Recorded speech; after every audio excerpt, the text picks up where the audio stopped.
This is the Hidden Killers podcast with Tony Brueski. Featuring author, psychologist, and daily contributor, Shavaun Scott. Is there a chance that they got it all wrong in the Scott Peterson case? Is there a chance that he did not kill Lacey Peterson, that he just happened to be out fishing in that very same lake where they found Lacey and his unborn child's body? He just happened to be out there, way out of the way, on Christmas Eve, fishing for fish that he didn't even have the right equipment to fish for. Is any of that just a random possibility? And all the other rather odd coincidences that point to Scott Peterson being guilty of murder, which he was ultimately convicted of all the way back in 2004, 20 years ago. Today, the LA Innocence Project is taking up the case. They're not saying a whole lot about it. We did reach out for them to them for comment, but other than just being aware that they're taking it up, that's what we know. And should be noted, it's the LA Innocence Project. This is not the Innocence Project. I know they're kind of getting perturbed, and a lot of people going to them going, why are you taking up this case?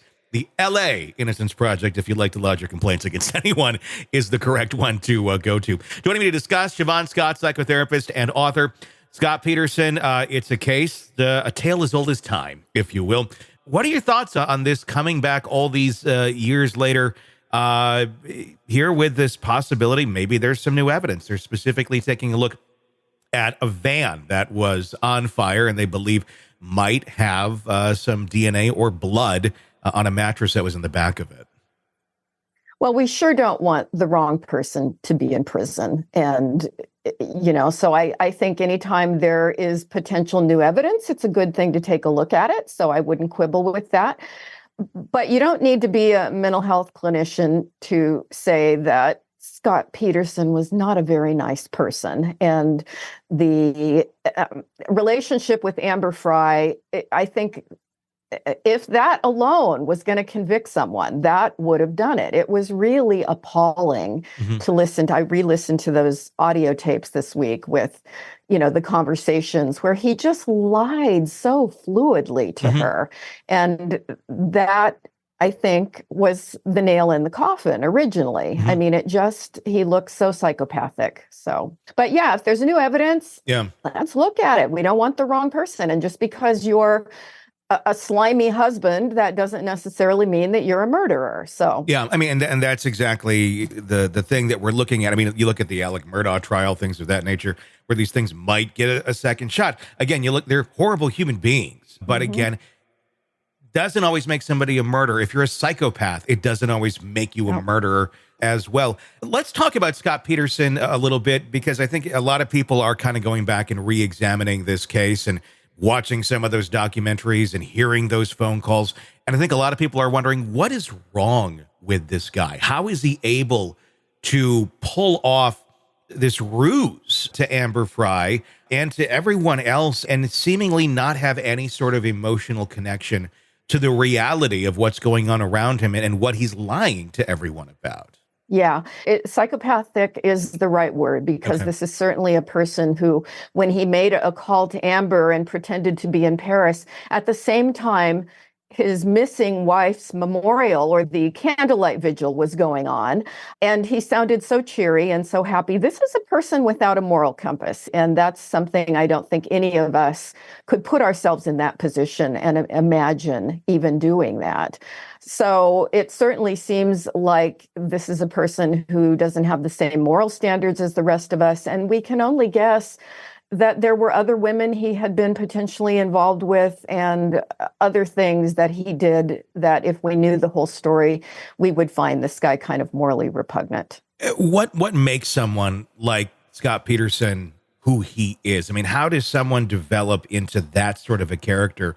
I mean, it's seemingly, it's like something is missing there. Like you said, moral compass, but what's going on up there that is this something where is this a development thing from childhood, some sort of trauma where, you end up blocking out or not using that because it was a survival mechanism at some point in time and it never kind of got realigned? Obviously, it's different for everyone, but if you were to take a look at this and what you know about Scott Peterson, what would you say? We used to think that everything that went wrong with people, I mean, there was a phase in psychology where it was all looked at as trauma, and trauma is significant for some people. But I think when we're looking at this kind of person, a person who's a chronic liar, who doesn't seem to have a moral compass, we are looking at psychopathy. And there's been a lot of research in the last 20 years on what creates psychopathy. And it's really not abuse. It's really not trauma in childhood. We think that there are people who are born different. And when you combine that difference, maybe with getting away with it very successfully, so rather than being punitively parented, a lot of them have been treated, a bit special. And so they develop this sense of grandiosity, they get away with things, and they actually have differences in the brain, in two parts of the brain, the amygdala, which is the fear center of the brain. And most people, as they grow up, that amygdala lets them know, I don't want to do something wrong. I don't want to get in trouble. And in a psychopathic person, that part of the brain is very small. Mm-hmm. And then there's another brain difference. It's in the ventral medial prefrontal cortex. And that's a part that wires to the amygdala. And that's what allows them to have compassion and empathy for other people. And so the wiring there between those two parts of the brain seems faulty. And I do think that there are biological reasons for it.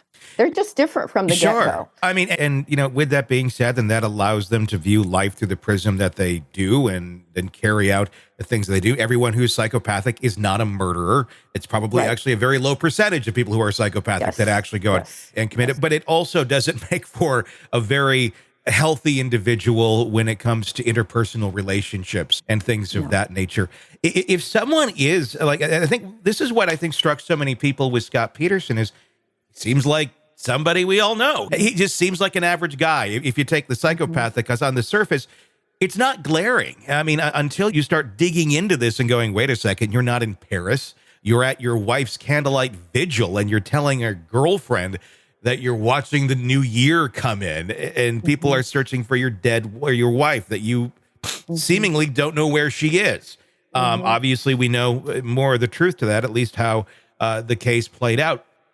All that being said, is there anything with people like that is redeemable? Is psychopathy, being a psychopath, is that something that can ever be fixed? If someone is diagnosed there, they realize they have it, others realize they have it, and they go, I don't want to be this person. I don't want to function this way. Is this something where, sorry, you just kind of got to learn to cope, or can those sort of things be corrected in someone if recognized?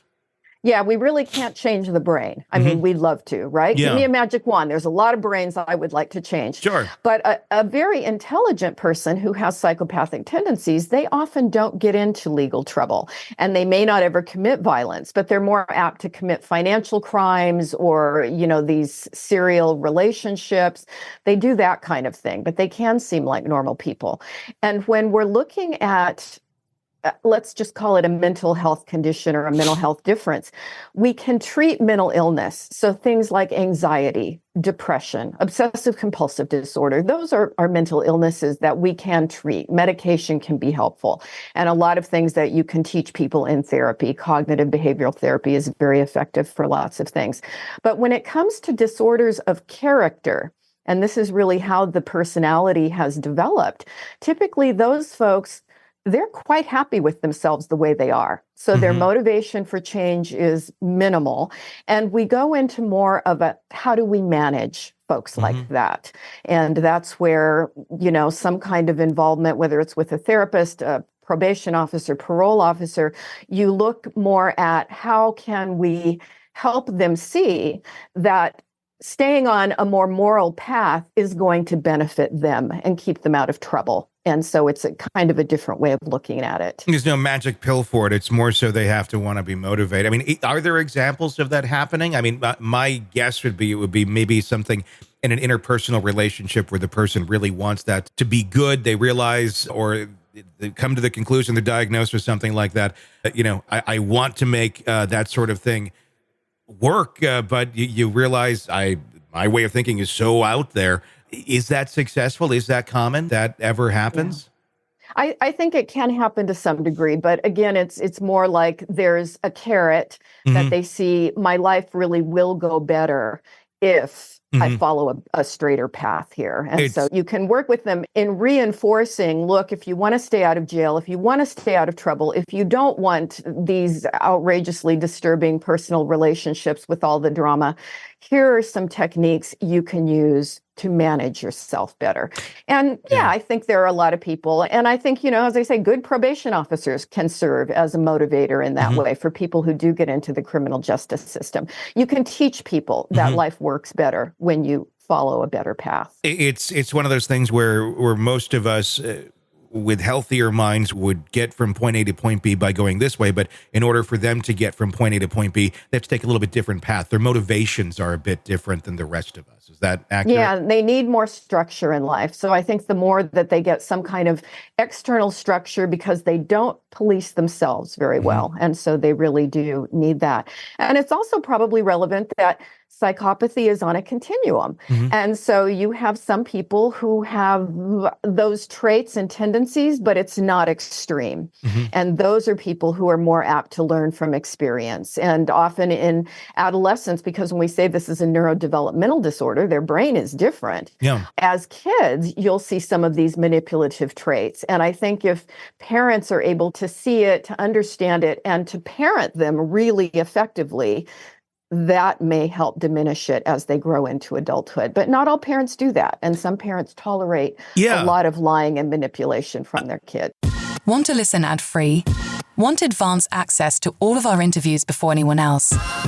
Become a True Crime Today Premium Plus subscriber on Apple Podcasts. You get every episode commercial-free. So you can binge on true crime until you can binge no more. Search True Crime Today Premium Plus on Apple Podcasts now, or go to our podcast page and sign up now. More of the Hidden Killers podcast next.